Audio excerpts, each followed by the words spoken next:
Is er wat te zien?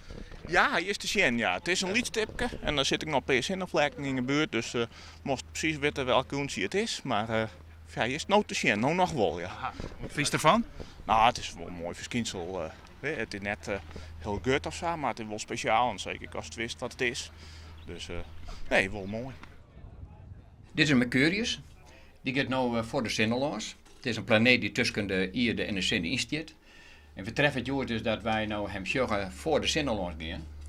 En dat gebeurt met een hele vreemde boog. In wezen is het een rechte lijn, maar ja, de Ierde draait en daardoor kantelt de Sinne ek. En dan krijg je dus hier een lijn die eigenlijk vreemd naar beneden rent. En onder mijn boog, als het ware, daar weer uit de Rhône wijgeert.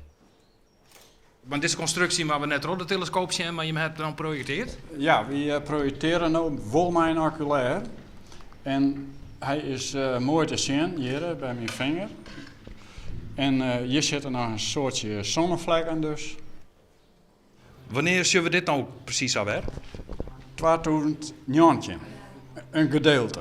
En 2039, dan is hij weer helemaal te zien dus. Ja, het is wel wat bijzonder. In Safir dus dat er net alle dagen gebeurt. En ik net al hier. Nou toevallig over een periode, 2019.